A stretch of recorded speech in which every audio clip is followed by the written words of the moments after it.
Everybody plays games. Let's not act like that's not real.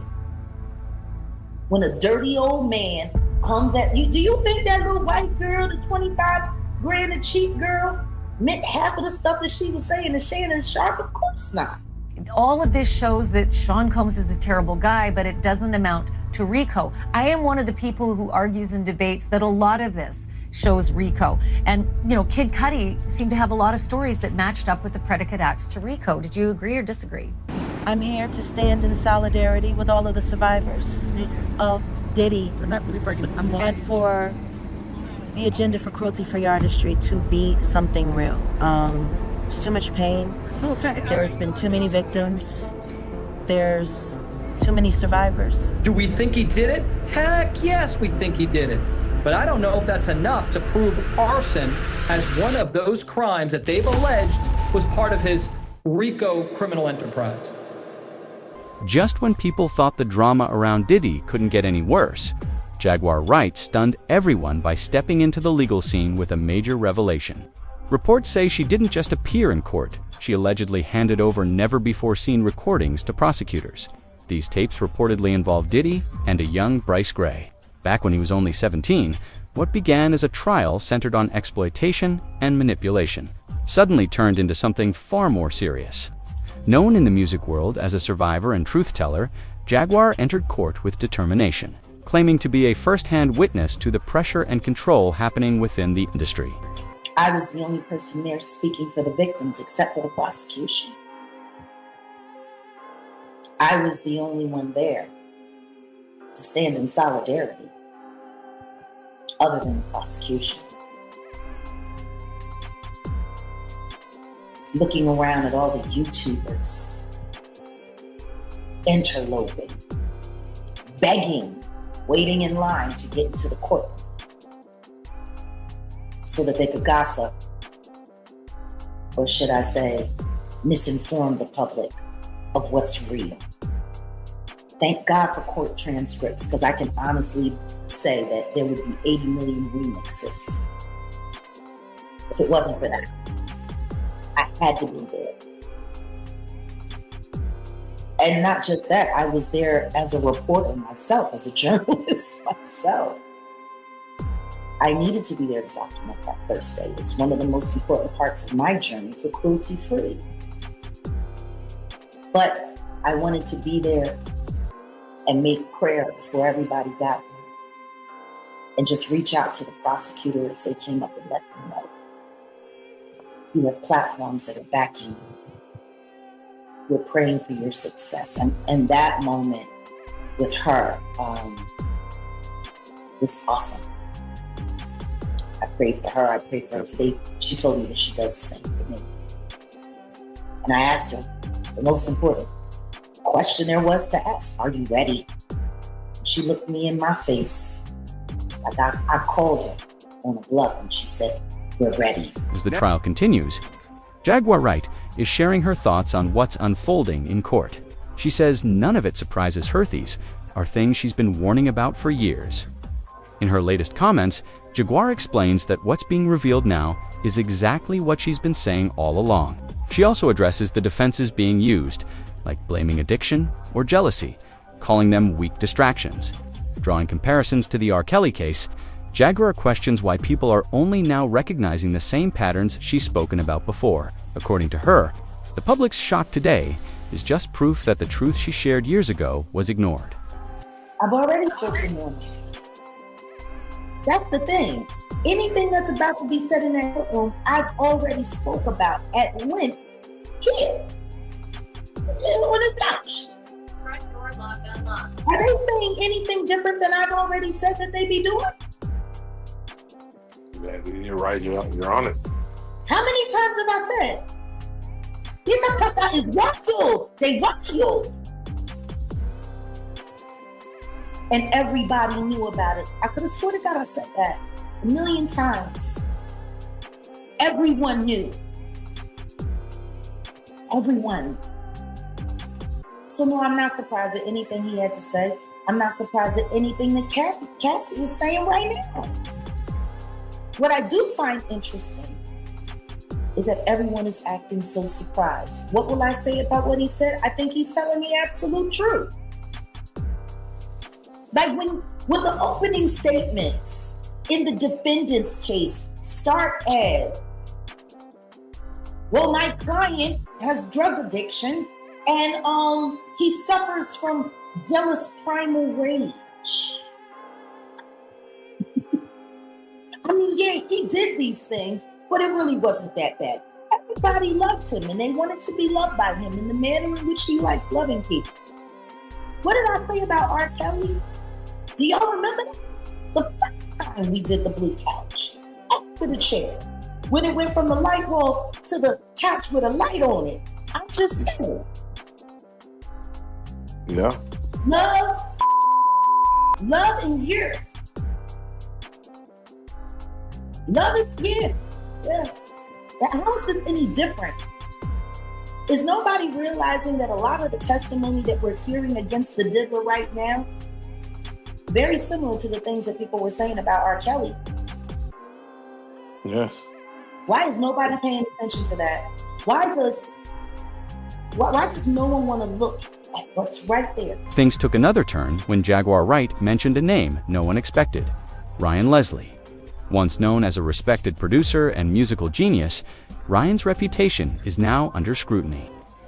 Jaguar claims he was the one who introduced Cassie to Diddy, not as a career move, but as part of a calculated setup. Y'all acting like this man didn't know what he was doing, she said, like he didn't hand Cassie over on a silver platter. According to her, Ryan Leslie has remained silent since the lawsuit began. No public comment, no denial. Jaguar's question is simple yet powerful. What did he know, and why isn't anyone asking him?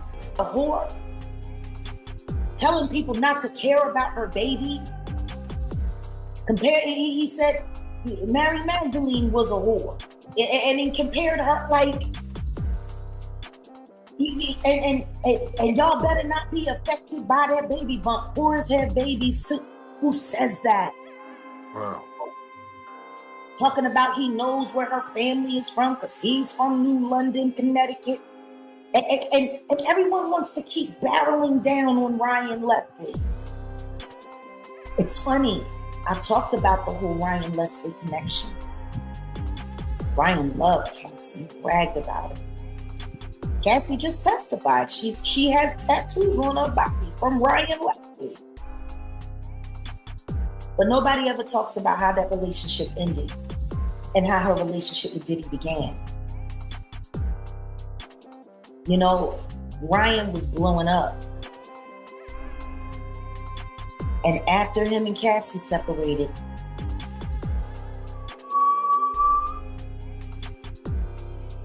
gone. I wonder why. If Diddy has ran around and threatened every other man that was interested in Cassie while he was busy her, neglecting her, confusing her,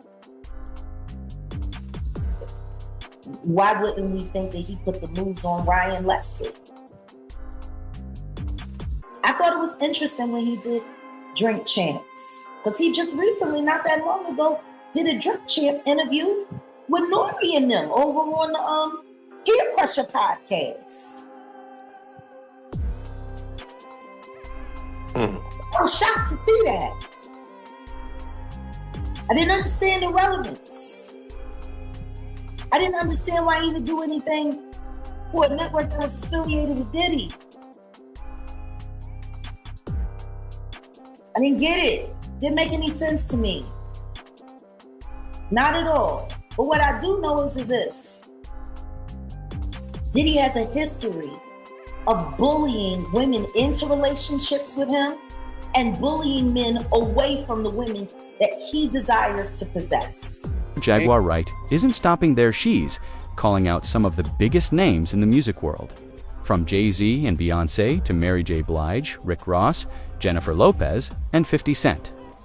She claims they all played roles in covering up the truth. She even accused Mary J. Blige of being both a protector and concealer of dark industry secrets. Then came the shocking testimony of Kid Cudi, who said his house was broken into and his car was set on fire. Something that sounds straight out of a movie, with federal agents now raiding homes and uncovering strange evidence. Jaguar's once dismissed warnings suddenly sound more believable. Many are starting to wonder, was Jaguar right, revealing the entire truth from the beginning?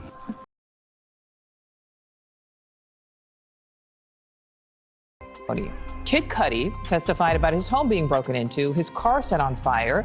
We've also heard from a male escort who testified to creating, quote, scenes with Cassie under the direction of Sean Combs, and then Diddy's former assistant who testified to seeing Combs another girlfriend. Which one of these three men do you think potentially had the most impact?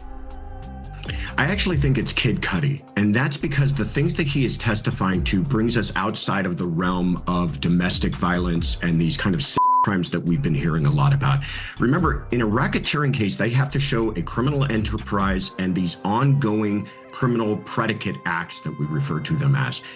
Something like arson, something like that car bombing that Kid Cudi testified to, the break-in, residential burglary, all of those things start to paint the picture that this is far more than just a incredibly jealous or a man, that this is someone who is willing to extend beyond that and commit crimes. And that, I think, is really moving the needle as far as the racketeering charges go. All of this kind of fits into that overall scheme of a criminal enterprise.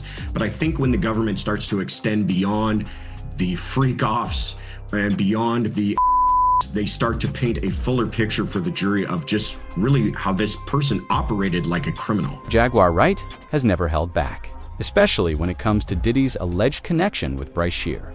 Long before Diddy's current legal troubles, Jaguar was already speaking out. Those close to her say she was determined to make sure the truth came out, especially about Bryce. She reportedly said she wouldn't let Diddy walk away without the world knowing what he did to that young man. Bryce, once full of talent and potential, had a promising start with acting roles and music ambitions. But now, according to reports, his path has taken a tragic turn, leaving fans heartbroken over what could have been a bright future. Funny thing is he's always saying little slick stuff. And don't nobody ever figure he needs to be subpoenaed for any of it. If we go back and we think about things that he said before Cassie filed the lawsuit, right before Cassie filed the lawsuit, he was talking about how Diddy used to send videos of Cassie getting partied on, getting freaked off on. And he said he called him and he said, hey, have you seen this? I thought this was your girl. I thought you loved it. Oh yeah, she loves it. She loves it. Whoopty-whoopty-woo, yada, yada, yada. That was evidence of a freak-off that he had footage of. Why was that not subpoenaed? And if he knows so much, why isn't he a material witness? I don't get it.